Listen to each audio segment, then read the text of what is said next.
நாகர்கோவிலில் சிறை கைதி சபரிவர்மன் மரணமடைந்த விவகாரத்தில் சிறைக்குள் நடந்தது என்ன என்பது குறித்து விரிவாக பார்க்கலாம்.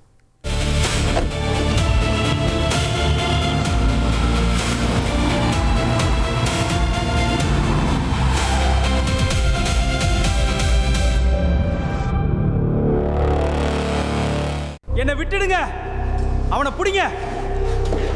உயிரே போற அளவுக்கு இப்படி ஒருத்தரை கொடூரமா அடிச்சது எதுக்காக? சத்தம் போடாத, காப்பாத்துங்க காப்பாத்துங்க. வெறும் 200 ரூபா மதிப்புள்ள குட்கா வித்ததுக்காகவா இல்ல போலீசாருக்கு லஞ்சம் கொடுக்காததுக்காகவா?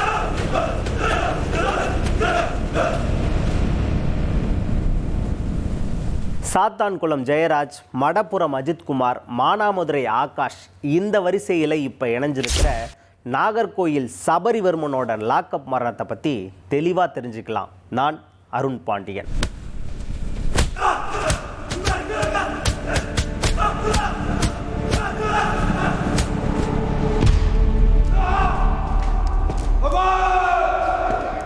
கன்னியாகுமரி மாவட்டம் தென்தாமரைக்குளம் அடுத்துள்ள ஈத்தன்காடு பகுதியைச் சேர்ந்தவர் சபரிவர்மன். இவருக்கு 34 வயதாகிறது. ஆனந்தவள்ளி என்ற பெண்ணுடன் திருமணமாகி 4 வயதில் ஒரு குழந்தை இருக்கு. மாற்றுத்திறனாளியான சபரிவர்மன் அவரோட வீட்டுக்கு பக்கத்திலேயே பெட்டி கடை வச்சு குடும்பத்தை நடத்தி வந்திருக்காரு. இந்த நிலையில தான் கடந்த 9ஆம் தேதி அன்னைக்கு அவரோட கடைக்கு போலீசார் திடீர்னு ரெய்டுக்கு வராங்க.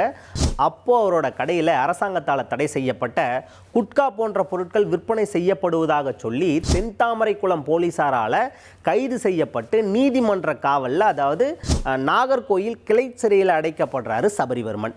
அடுத்த 4வது நாள் போலீசார்கிட்ட இருந்து சபரிவர்மனோட குடும்பத்துக்கு ஒரு ஃபோன் வருது. என்னன்னா, அவர் சிறையில் இருக்கும்போதே மாரடைப்பு ஏற்பட்டு இறந்துட்டாரு அப்படிங்கிற தகவல் வருது. அவரோட சடலம் ஆசாரிப்பள்ளம் அரசு மருத்துவக் கல்லூரி மருத்துவமனையில் வைக்கப்பட்டிருக்கிறதாகவும் தகவல் கிடைக்குது. உடனே உறவினர்களும் சொந்தக்காரங்களும் அங்கே மருத்துவமனைக்கு போகிறாங்க. அங்கே போய் சபரிவர்மனோட உடலை பார்க்கணும் அப்படின்னு சொல்லும்போது அங்கே அவங்களுக்கு அனுமதி மறுக்கப்படுது. ஏன்னா பிணவரையோட சாவி எங்கள் கையில் இல்லை, அதனால் இப்போ நாங்கள் உங்கள்கிட்ட சடலத்தை காட்ட முடியாது அப்படின்னு சொல்லிட்டு அங்கே இருக்க ஊழியர்கள் சொன்னதா சொல்லப்படுது.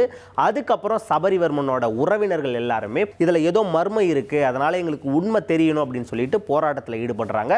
அதுக்கப்புறம் போலீஸ்ல இருந்து உயர் அதிகாரிகள்லாம் பேச்சுவார்த்தை நடத்தினதுக்கு அப்புறம் தான் சபரிவர்மனோட உடலை பார்க்கறதுக்காக அழைச்சிட்டு போறாங்க. அங்கே அவங்க சடலத்தை பார்த்ததுக்கு அப்புறம் அவங்களுக்கு பெரிய ஷாக் இருக்கு. என்னன்னா, சடலத்தில் பல்வேறு இடங்களில் காயம் இருந்திருக்கு.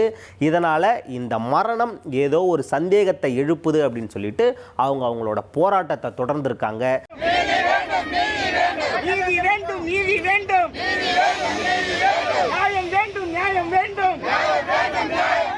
தமிழகத்தில் மீண்டும் ஒரு லாக்அப் டெத்தா அப்படின்னு சொல்லிட்டு மாநிலம் முழுவதும் இந்த விஷயம் பெரும் அதிர்வலையை ஏற்படுத்துச்சு.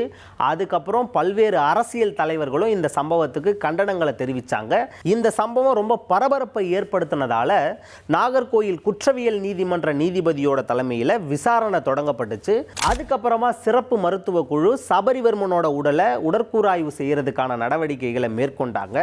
அந்த உடற்கூறாய்வுகளின் முடிவில் பல்வேறு விஷயங்கள், அதாவது பல திடுக்கிடும் உண்மைகள்லாம் வெளியே வந்துச்சு. சபரிவர்மனோட உடல்ல மொத்தம் 19 காயங்கள் இருந்திருக்கு. அவரோட நுரையீரலோட மேல் பகுதியில் சில ரத்த புள்ளிகள் இருந்ததாகவும் சொல்லப்படுது. அதிகப்படியான மூச்சு திணறல் ஏற்பட்டா என்ன ஆகுமோ அதோட சிம்டம்ஸ் தான் இந்த ரத்த புள்ளிகள் அப்படிங்கிற மாதிரி மருத்துவர்கள் சொல்லியிருக்காங்க. அது மட்டும் இல்லாமல் சபரிவர்மனோட வலது கையில் எலும்பு முறிவு ஏற்பட்டிருக்கிறதாகவும் அவரோட கை கால்களில் தழும்புகள் இருப்பதாகவும் மருத்துவ அறிக்கையில் வெளியாகியிருக்கு. அதாவது அவரை யாரோ கயிறு போன்ற ஏதோ ஒரு பொருளை கட்டி வச்சு கொடூரமாக தாக்குனதுக்கான அடையாளங்கள் தான் அது அப்படின்னு சொல்லிட்டு மருத்துவர்கள் சொல்கிறாங்க. இந்த போஸ்ட்மார்ட்டம் ரிப்போர்ட்டில் இருந்த தரவுகளை வச்சு சபரிவர்மனோட குடும்பத்தினர் என்ன சொல்கிறாங்கன்னா, அவரை யாரோ நிச்சயமாக அடித்து கொலை பண்ணியிருக்கணும், அதனால் சம்மந்தப்பட்டவர்கள் கைது செய்கிற வரைக்கும் நாங்கள் சடலத்தை வாங்க மாட்டோம் அப்படின்னு சொல்லிட்டு அவங்களோட போராட்டத்தை கண்டினியூ பண்ண ஆரம்பிச்சிட்டாங்க. இது மட்டும் இல்லாமல் சபரிவர்மன் மேலே பதியப்பட்ட எஃப்ஐஆர் வழக்கு வேற ஒரு கோணத்தையும் காமிக்குது. அதாவது 9ஆம் தேதி அன்னைக்கு தென்தாமரைக்குளம் காவல் நிலைய உதவி காவல் ஆய்வாளர் அவரோட பேரு ஃப்ரைட் ஃப்ளமிங், இவரோட தலைமையில தான் ரோந்து பணியில் ஈடுபடுறாங்க. அதாவது சபரிவர்மனோட கடையில் குட்கா போன்ற பொருட்கள் விற்கப்படுவதா அவருக்கு வந்து தகவல் வருதான்.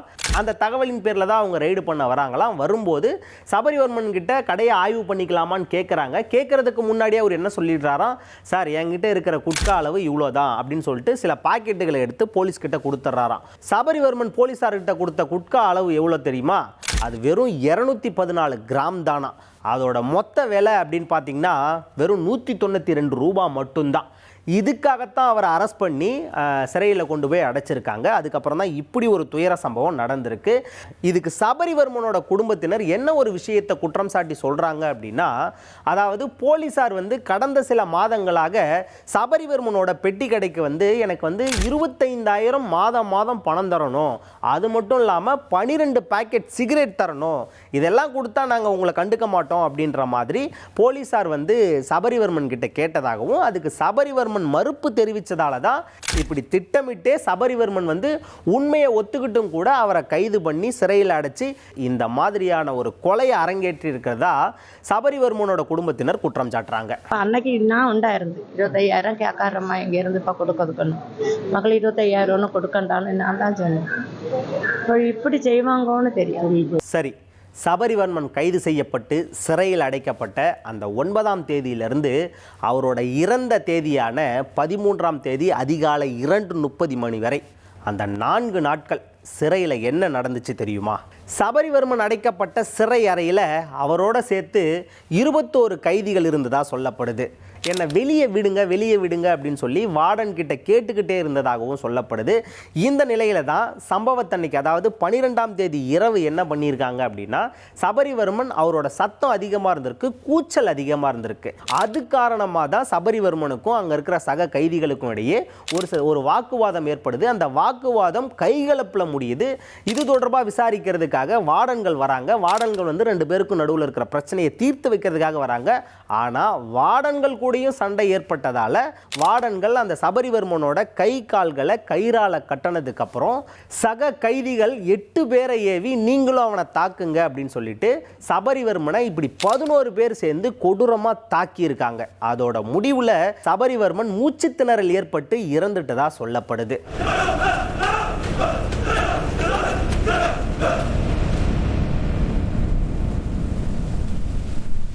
இந்த சம்பவத்தில் சிறைவார்டன் ஜெகன், 2ஆம் நிலை காவலர் சிவகுமார், தலைமை சிறை காவலர் திருமலை நம்பி ஆகிய 3 பேருமே கைது செய்யப்பட்டிருக்காங்க.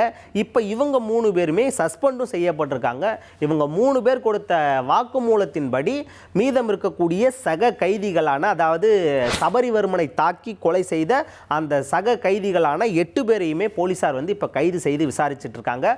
அதில் சில கைதிகள் பெரிய ரவுடிகள், அவங்க மேலே நிறைய குற்ற வழக்குகள்லாம் இருக்குது அப்படின்ற மாதிரியும் போலீசாரோட தரப்புல சொல்லப்பட்டிருக்கு. இப்படி 11 பேரும் கைது செய்யப்பட்டதுக்கு அப்புறமும் சபரிவர்மனோட உடலை வாங்க மாட்டோம் அப்படின்னு சொல்லிட்டு சபரிவர்மனோட குடும்பத்தினர் போராட்டத்தில் ஈடுபட்டாங்க. எங்களுக்கு உடற்கூறு ஆய்வு அறிக்கையில் சந்தேகம் இருக்கு, அதாவது உடற்கூறு ஆய்வு அறிக்கையும் அதில் வெளியான அந்த வீடியோ இருக்கு இல்லையா, இது ரெண்டுமே சரியாக தான் இருக்கு, ரெண்டுமே பொருந்தி போகுது, இதில் இருக்கிற விஷயமும் பொருந்தி போகுது அப்படின்னு நீங்கள் ஆய்வு பண்ணி சொல்லுங்க, நாங்கள் அதுக்கப்புறம் சடலத்தை வாங்கிக்கிறோம் அப்படின்ற மாதிரி சபரிவர்மனோட உறவினர்கள் சொல்லியிருக்காங்க. அதோட முடிவில் தான் ரெண்டுமே ஒன்றா தான் இருக்குது, எந்த வித்தியாசமும் இல்லை அப்படின்னு சொல்லிட்டு சபரிவர்மனோட குடும்பத்தினர்கிட்ட சொல்லியிருக்காங்க. அதுக்கப்புறம் அவங்களுக்கு எல்லா டவுட்டும் கிளியர் ஆனதுக்கப்புறம் தான் சடலத்தை வாங்க ஒத்துக்கிட்டு இப்போ சடலத்தை வாங்கியிருக்காங்க. இப்படி சபரிவர்மனோட லாக்அப் மரணம் பல்வேறு திருப்பங்களோட அடுத்தடுத்த கட்டங்களை நோக்கி பயணிச்சுக்கிட்டே இருக்குது. இதில் என்னென்ன அப்டேட்லாம் இனிமேல் வரப்போகுது அப்படிங்கிறதெல்லாம் பொறுத்திருந்து தான் நம்ம பார்க்கணும்.